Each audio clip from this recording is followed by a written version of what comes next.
नमस्कार, आपके साथ मैं हूं मीनाक्षी खंडवाल। सच कहते हैं शिव का आशीर्वाद जिसे मिल जाए उसका जीवन हो जाता है सफल।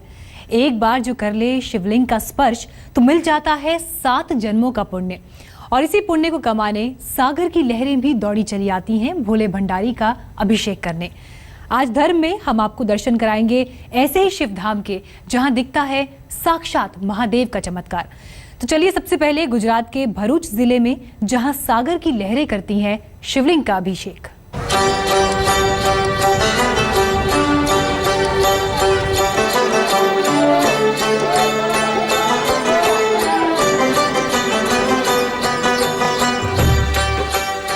हर सुबह महादेव के अनोखे अभिषेक को देखने उमड़ने लगता है भक्ति और श्रद्धा का रेला। हर जुबां पर होता है हर हर महादेव का जयकारा।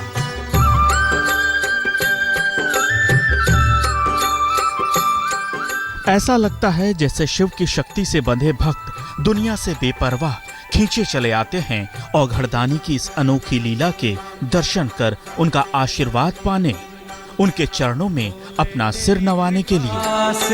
युग आते युग जाते हैं। आज जो तस्वीर हम आपको दिखाने जा रहे हैं उसे देखकर आप ये सोचने पर मजबूर हो जाएंगे कि महादेव का स्पर्श पाने और उनका आशीर्वाद पाने के लिए न केवल मनुष्य बल्कि प्रकृति भी रहती है व्याकुल। तभी तो समंदर की ये लहरें भी स्वयं को रोक नहीं पाती और दिन में 2 बार आकर करती हैं महादेव का जलाभिषेक। तेरी कृपा से युग आते युग जाते हैं। शिव नाम प्यारा मेरा, शिव नाम प्यारा।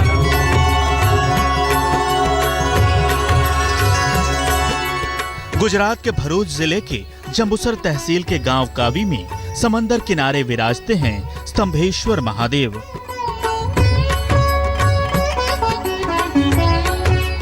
मान्यता है कि यहाँ साक्षात महादेव का वास है और यही वजह है कि समुद्र देवता भी भोले भंडारी के दर्शनों का मोह त्याग नहीं पाते। ओम नमः शिवाय, ओम नमः शिवाय। ज्वार के समय शिवलिंग पूरी तरह से जलमग्न हो जाता है। मंदिर से जुड़े लोगों का कहना है कि ये प्रक्रिया सदियों से सतत चली आ रही है और उन्होंने इस नियम को कभी टूटते नहीं देखा। विशेष बात यह है कि भक्तों को इस अद्भुत शिवलिंग के दर्शन पूजन करने और महादेव का स्पर्श करने का मौका दिन में केवल 4 घंटे के लिए ही मिलता है। बाकी समय शिवलिंग पूरी तरह से जलमग्न रहता है।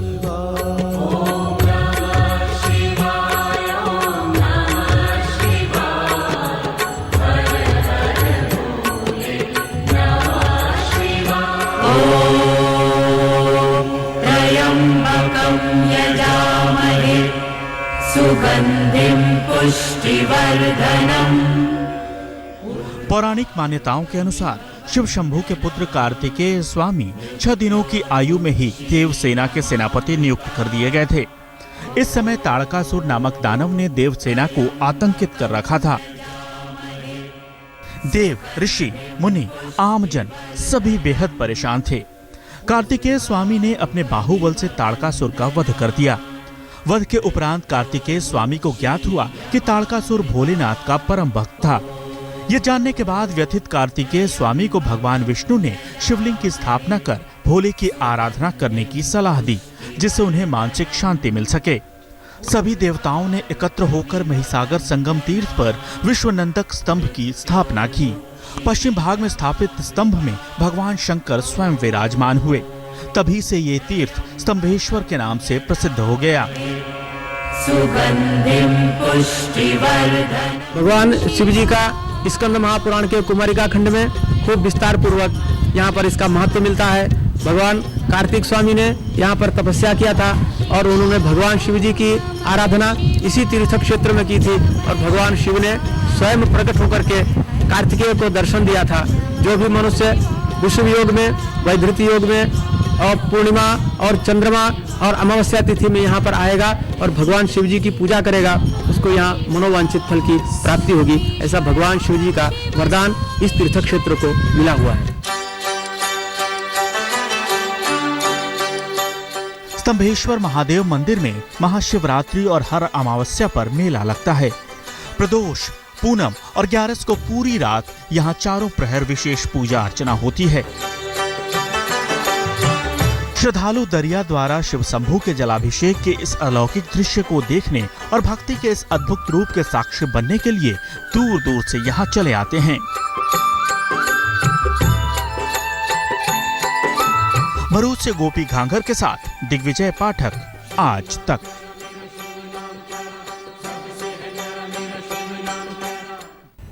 अब आपको ले चलते हैं दीव, जहां समंदर की लहरें दौड़ी चली आती हैं महादेव के चरण पखारने।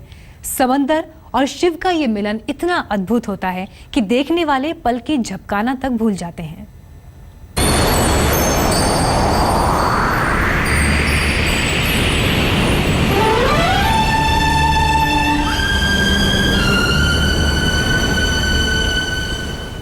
महादेव हैं करुणा के सागर।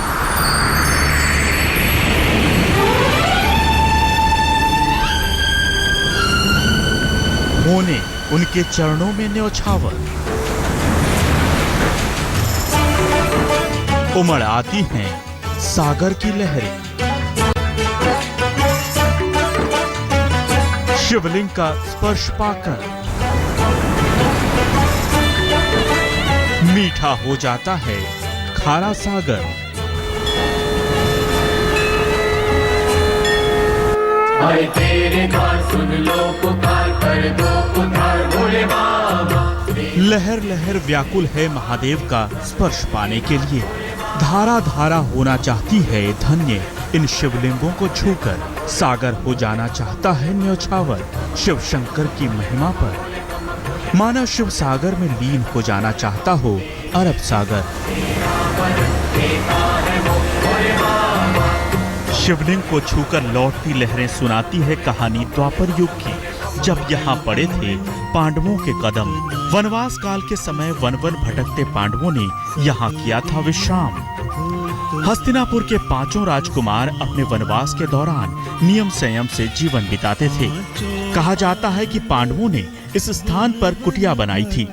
5 शिव भक्त भाई शिवलिंग का दर्शन पूजन किए बगैर भोजन ग्रहण नहीं करते थे। लेकिन यहाँ पांडवों की पूजा अर्चना के लिए कोई शिवलिंग नहीं था। ऐसे में 5 भाइयों ने समुद्र से कुछ दूरी पर 5 शिवलिंगों की स्थापना की।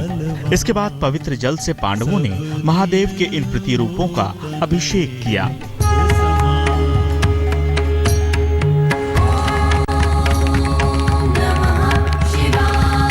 पांडवों से स्थापा हुआ भगवान गंगेश्वर महादेव।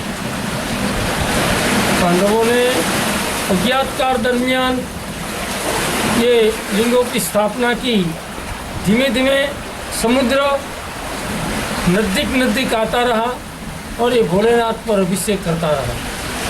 लोग पंचामृत से भोलेनाथ का अभिषेक करते हैं, लेकिन यहाँ जो है वो समुद्र भोलेनाथ का अभिषेक करता है। ओम त्र्यंबकम यजामहे सुगंधिम पुष्टिवर्धनम।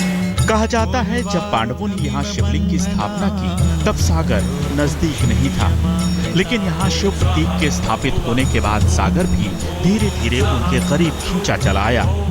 आज भी सागर की कलकल बहती धारा महादेव के चरण पखारती है और खुद को धन्य मानती है। ओम त्र्यंबकम यजामहे। ये शिव का चमत्कार नहीं तो और क्या है कि दिव में अरब सागर की जो लहरें शिवलिंग का अभिषेक करती हैं, उनका पानी मीठा हो जाता है। शिवलिंग का स्पर्श पाते ही खारा जल मीठे जल में बदल जाता है। इन धाराओं की महिमा गंगा जैसी महान हो जाती है और यही वजह है कि इस धाम को गंगेश्वर महादेव के नाम से जाना जाता है। त्र्यंबकम यजामहे सुगंधिम पुष्टिवर्धनम। उर्वारुकमिव बंधना मृत्युर्मुक्षीयमामृता। महिमा अपरंपार है तेरी भोला तेरा नाम। इस स्थान की महिमा ऐसी है कि देश विदेश से श्रद्धालु यहाँ खींचे चले आते हैं। युवक युवतियां और नवविवाहित जोड़े यहाँ आकर शिवलिंग के दर्शन करते हैं। कहा जाता है यहाँ भोले के अद्भुत रूप के दर्शन करने से लंबी आयु की प्राप्ति होती है। जिस भक्त ने यहाँ माथा टेक लिया उसे अकाल मृत्यु का भय कभी नहीं सताता। विपिन बामणिया, दीव, आज तक। दीव में ही विराजते हैं डोनेश्वर महादेव, जिनका दर्शन भी भक्तों का बेड़ा पार लगा देता है। यहाँ भोले भंडारी का अभिषेक कोई पुजारी या कोई भक्त नहीं करते, बल्कि जल की तेज धारा 24 घंटे औघड़ दानी को सराबोर किए रहती है। ये धारा कहाँ से आती है, इस बात का तो पता नहीं लग पाया, लेकिन डोनेश्वर महादेव के चमत्कारी रूप को देखकर भक्त धन्य हो जाते हैं।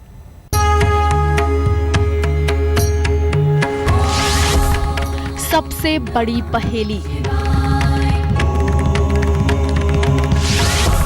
शिव की महामाया।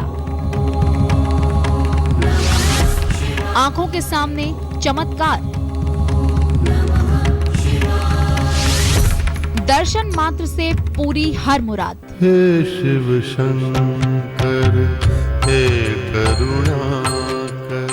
आज आप अपनी आंखों के सामने चमत्कार होते हुए देखेंगे, असंभव को संभव होते हुए देखेंगे, शिव की असीम शक्तियों को साकार रूप में देखेंगे।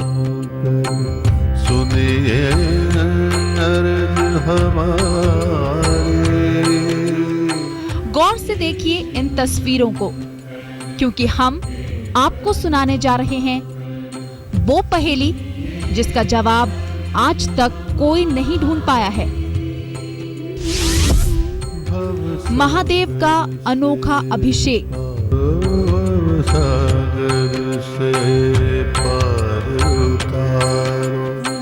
महादेव का अभिषेक करती, उनके चरण पखारती जल की इस धारा को देखिए। निर्मल जल के इस स्पर्श को पाकर शिव और अधिक पावन हो उठते हैं, दिव्य हो जाते हैं।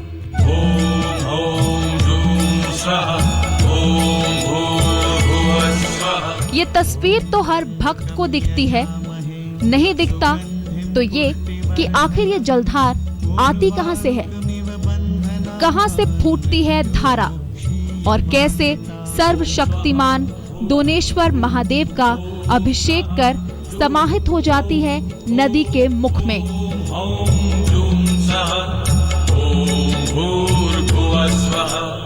दीव में गिर के घने जंगलों में सजता है औघड़दानी डोनेश्वर महादेव का दरबार। रहस्य की कई परतों में लिपटे हैं महादेव और यहाँ की हर वस्तु। कहते हैं हजारों सालों से महादेव का इसी तरह अभिषेक होता आ रहा है। ओम नमः शिवाय, ओम नमः शिवाय। ये जल आखिर आता कहां से है, इस बात का कई लोगों और संस्थाओं ने समय समय पर पता लगाने की कोशिश की है, लेकिन सफलता नहीं मिल पाई। आखिरकार इसे महादेव का चमत्कार मानकर छोड़ दिया गया। ओम नमः शिवाय, ओम नमः शिवाय, हर हर भोले नमः शिवाय। कहते हैं डोनेश्वर महादेव का मंदिर गुरु द्रोण ने बनवाया था और उनके आदेश पर ही जलधारा प्रकट हुई। धूप हो या छाया, ठंड हो या गर्मी, बारिश का मौसम हो या सूखा पड़ा हो, जल की बूंदें इसी तरह एक ही दिशा में अनवरत गिरती रहती हैं, भक्तों को धन्य करती रहती हैं।